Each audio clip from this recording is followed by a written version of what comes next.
In the next hour of the show, plan a little holiday talk, just some trivia about Thanksgiving. That's coming up following 9 o'clock news this morning.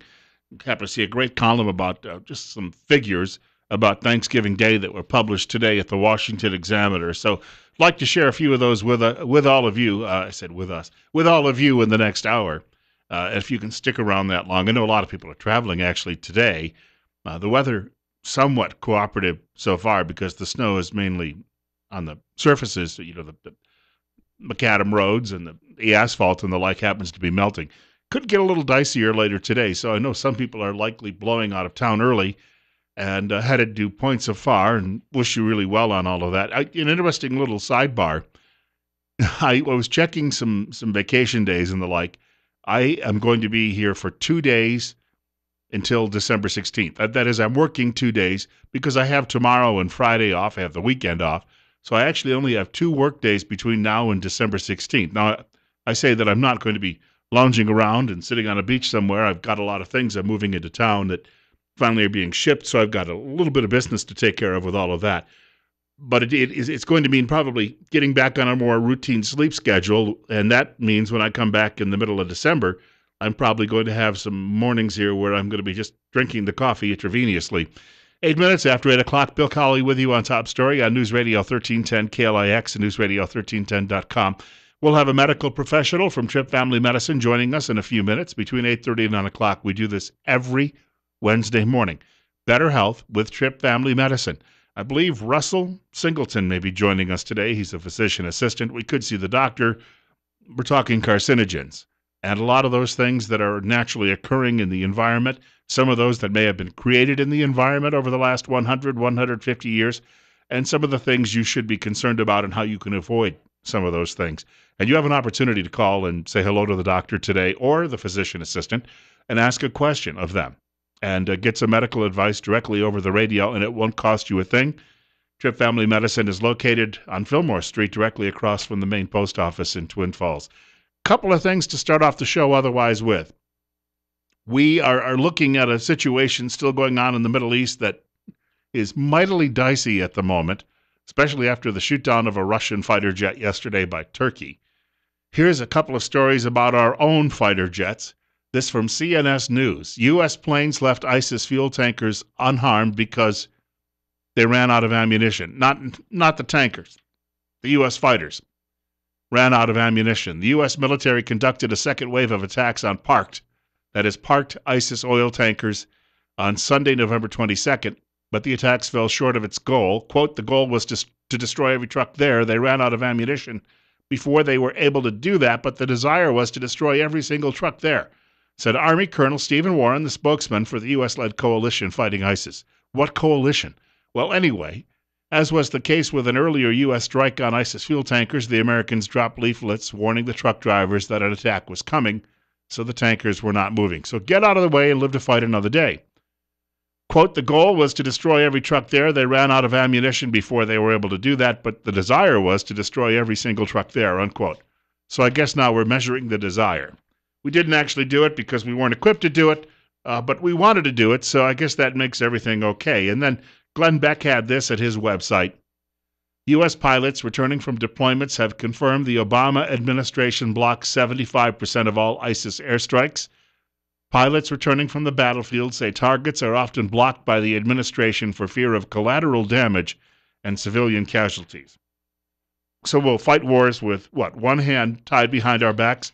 Mr. Obama speaking yesterday during a news conference, an appearance by the French president at the White House. The two of them got together and they spoke to the media following their meeting, and this is Mr. Obama saying that when the climate change summit takes place next week, that will actually strike fear into the hearts of the terrorists. As one Parisian said, Paris will always be Paris. And next week, I will be joining President Hollande and world leaders in Paris for the Global Climate Conference.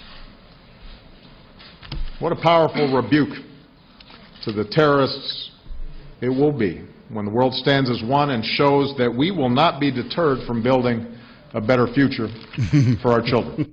So, yes, down in the ISIS encampment and as well as in the caves housing Al-Qaeda, they're saying, oh no, they are having a climate conference. We are going to all blow away. 812, Bill Colley with you on Top Story on News Radio 1310. This guy, I'll tell you what, he is just striking fear in the hearts of the enemy like no one ever before. Ted Cruz, on the other hand, thinks that Mr. Obama has become nothing but simple parody. He's speaking on the Kelley File last night on Fox News Channel. It's gotten to the point where I don't think Saturday Night Live can even parody this president anymore. A couple of weeks ago, he went overseas and he said he's not interested in America leading. He's not interested in America winning. He doesn't have time for that.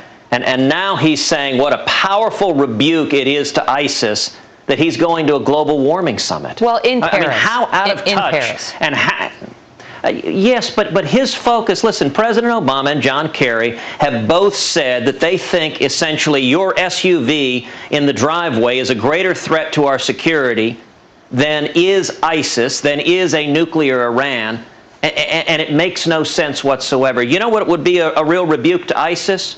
When we kill the terrorist before they carry out another terror attack here at home, murdering innocent Americans. When you listen to him, he's said today this is a barbarous group, that they're a serious threat, that they must be destroyed.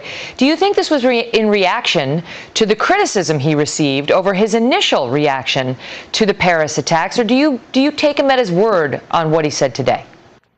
Well, look, he's finally using the adjectives for ISIS that he usually reserves for Republicans and for conservatives, so I guess that's a step in the right direction.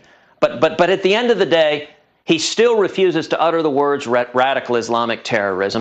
We told you yesterday about two very liberal columnists, one Ron Fournier and the other a fellow by the name of Frank Bruni, who works for the New York Times, both criticizing Mr. Obama for his approach on all of this. Well, they're not alone. Two more liberal columnists have now jumped on board and are saying the president has a serious leadership issue. One of those is David Ignatius of the Washington Post, as well as his colleague Dana Milbank of the Washington Post, who is now referring to the president as Obummer, which was a nickname coined for the president by many in the Tea Party movement some years ago. So, if you're losing your allies in media who've been your sycophants for so long, it might be time to reconsider and take another approach to what you're doing. 815, telephone number to reach me, Bill Colley on Top Story this morning, 736-0300, and you're up next. You're on the air on News Radio 1310 KLIX. You talk about terrorists and all this and all that, but if you check the FBI, the reported terrorists, which are the people that are doing it, well, wouldn't you know it, 48 terrorist attacks in the U.S. were committed by white hate groups and only 20 by others.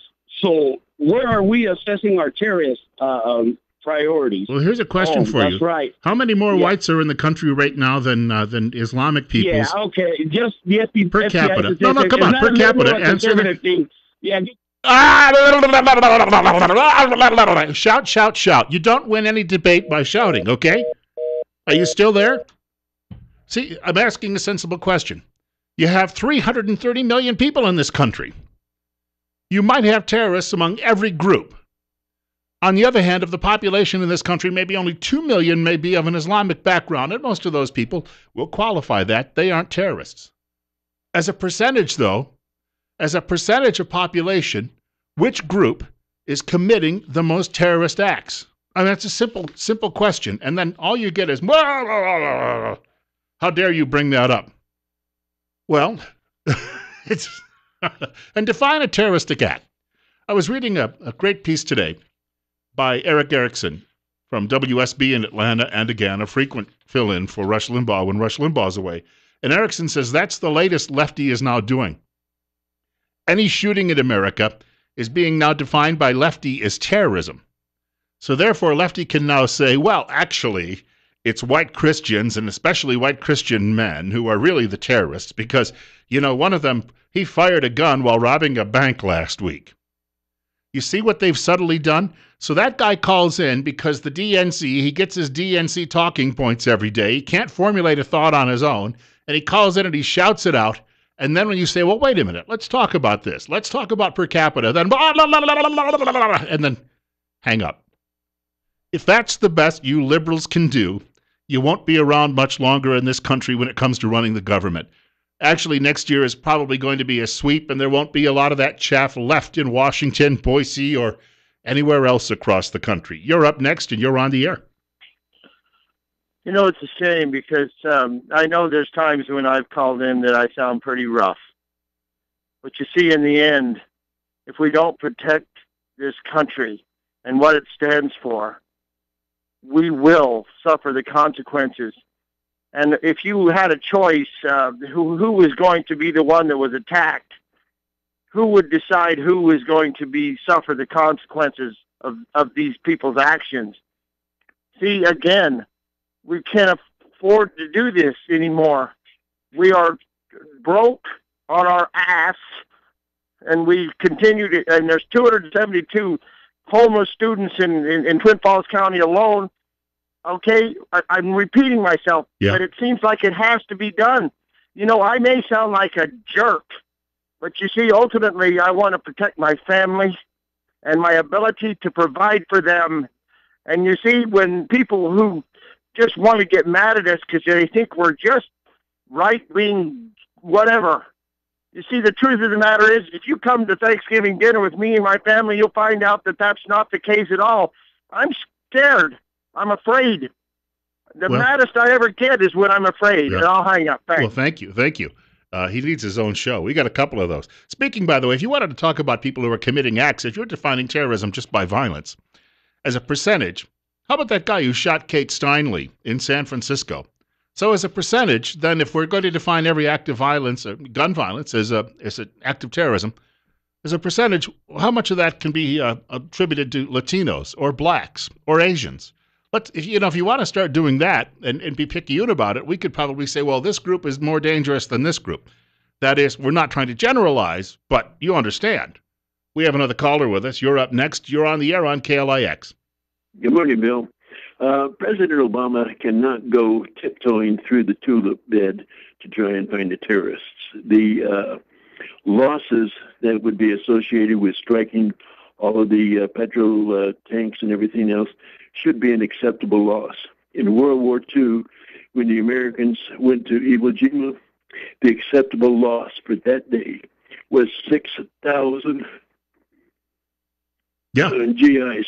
And when you think about it, when the bombing campaigns were going on in Europe, especially, thank you for the call, you had tremendous carnage in the skies. There were the raids over Germany, but also the oil fields in Ploesti in Romania. And a lot of those crews ended up having to crash land on their way back, even after if they survived the flak. But the view was we had to win the war because if the other guys did, pretty much you turn out the lights around the world. 20 minutes away from 8 o'clock. Bill Colley with you on Top Story. We have Trip Family Medicine coming up in about 15 minutes. We have been telling you for the last several months about the value of having window tints in your home or your office, even in your automobile. First of all, this time of year, you're not really worried about that convection heat. Although, I'll tell you what, on a day when it might be 35 degrees and there's a lot of sun outside and you're parked at the mall or at the store, you can come back out and discover it gets quite hot still in the car because of that heat just pounding through those windows, which magnifies that. But for the most part, this time of year, we've been telling you that the UV rays that come through that sunlight can damage a lot of the fabrics that might be in your home office, your automobile. You can get a free estimate on getting window tints from Tint Lady. You can call 736-8469 or go to tintladyidaho.com. 1887 Highland Avenue East in Twin Falls, open Monday through Friday, 9 a.m. to 5 p.m. I don't think you'll find anyone there tomorrow. Saturday by appointment only and closed on Sundays. They've been in business over there for nearly 25 years, locally owned and operated. And remember, don't squint, get tint. Telephone number to reach our program this morning, 736-0300, 736-0300. It's funny how people are politically trying to use all of these subtle shifts when it comes to defining terrorism. Now, are we talking about people who are doing this for political motives, or are we talking about people who just get angry and fire off a gun? And if you're on the leftist side and you'd like to be an apologist, as one of our previous callers was, and that's what he is, he's an apologist for terrorists. He's an apologist for people who are blowing up buildings, shooting innocent people dead. You know, tomorrow we have these huge parades going on. New York City has the Macy's parade. There's the Gimbels parade in Philadelphia. There's a parade in Detroit. There's usually a parade in Hawaii. All of these parades going on all over this country. I would be scared to death in this climate right now to go to one of those parades. These are supposed to be fun, celebratory events for Americans. Tomorrow is the day that we thank God for the bounty that we have. And yet we have to be worried that somebody from halfway around the world who's looking to make trouble will do his best to kill innocent people at these events. Saw some photographs today on television and football stadiums around the country. One of them was the one in what is it? It's not actually in San Francisco any longer where the 49ers play. You know, the green stadium. Maybe they won't attack that because they'll say, gee willikers, liberals built this stadium and made it green. And, the liberals are our allies, so we'll wait until the end. That's the problem, though. You have so many people who are constantly apologizing for the bad guys because they so hate. If you don't like the country, then leave it. Leave it. For crying out loud, there are a lot of other options out there, and I'm sure that wherever you'd go, you'd find far more liberty. Oh, well, maybe not. Oh, okay, all right. 8:25. Bill Colley with you on Top Story on News Radio 1310 KLIX and newsradio1310.com. It's 33. It was snowing this morning when I came in. The warmest morning we have had in several days, and so it was snowing, which it hadn't snowed on some of those cooler mornings when the temperatures were only in the teens when I happened to be driving in. Fighting ISIS with concealed carry. This is from a writer at the Washington Times. Gail Trotter is a lawyer in Washington. She says, following the recent Paris attacks, the Islamic State recently announced its intention to strike America in Washington. So she says the D.C. City Council, which has nullified Supreme Court rulings on gun ownership, should back away and let people have concealed carry. I have a friend who lives in Washington. Speaking of people who are minorities, he served 21 years in the U.S. military. He would be called a person of color. And after the shooting a few years ago that took place at the Navy Yard where he used to work, he said to me, it's a shame that the government will not allow us to defend ourselves. A Google executive, by the way, says that you can shut down ISIS simply by going in and taking away its computer efforts because the president says it's just a street gang with good social media skills. Gotcha. So there's more on this gun issue. We'll talk about this maybe in the next hour of the program. The police chief, Kathy Lanier in Washington, and I have friends who've actually worked with her, say that she's a heck of a police officer. She had said, and she said on 60 Minutes, maybe people in Washington need to protect themselves. Take out the bad guys if you see them. Her mayor now is denouncing that, saying guns are dangerous. And in fact, one of the city council members in Washington, D.C., went so far as to say the police chief is wrong. People can defend themselves with baseball bats. So think about this. You're on the Washington Metro. I've been a rider on that in the past. It's always usually hot and humid and sticky down there and very uncomfortable. But you're a rider on the Washington Metro. Should everyone then start carrying baseball bats around? Can you have open carry or should you conceal your baseball bat in your coat? There's a question for you. Or if you have an attack at the baseball park, Nationals Park, beautiful place, by the way, like heaven for me, I should point out. But if you had an attack there, should the guys come charging out of the dugout and then start clubbing the terrorists? Or would they have time? The foolishness of telling people that, well, use your baseball bats. I don't know. I've been to Washington, trying to count my visits. But I used to live 2 hours away, so it was a frequent stop on weekends and the like. I'm telling you right now, I didn't recognize many people walking around the streets with baseball bats for self-defense. In fact, the only time I ever saw baseball bats in Washington was when I was at the baseball park, or in the gift shop at the baseball park, or at the gift shop at Union Station. Otherwise, I saw no baseball bats in the city. Liberalism, as Michael Savage has said, is a mental disease. It's a mental disorder. And it just manifests itself when people come out and say stupid things like that. 828, Bill Colley with you on Top Story on News Radio 1310. Hold still, Mr. Terrorist. I've got to go find my baseball bat in the garage. And if you would stop shooting and stabbing for a few minutes, I will come back and I will club you with it. You're up next, and you're on the air on News Radio 1310 KLIX and newsradio1310.com. Yeah, you might want to look into a story that happened a couple years ago where MSNBC or NBC or one of them said, here's some of the things you can do with stuff around your house if you get a home invasion. And they were talking like spraying hairspray in the person's eyes. They wouldn't tell you to have mace at home. or pepper spray or even a gun, but they'll tell you to spray hairspray. And somebody like the Blaze came out and said, hey, this is an off-label use. You think that's legal? You know, it's ridiculous stuff they have. They did a whole story on this because they won't have true self-defense features in their home. Thank you much for the telephone call. Again, if Mohammed and Ahmed break into your home to burglarize it in the middle of the night as an act of terror, I guess that's just go grab the hairnet spray. Problem solved. 8:30. Because, terrorists, especially Islamic terrorists, they're breaking into your home all the time so they can, raid your refrigerator. They don't like the ham, though. We should point that out. We have Better Health with Trip Family Medicine on the way in just a couple of minutes. We'll talk a little bit about Thanksgiving, too, after 9 o'clock news right here on News Radio 1310, KLIX, News Radio 1310.com. 33 at 8:30.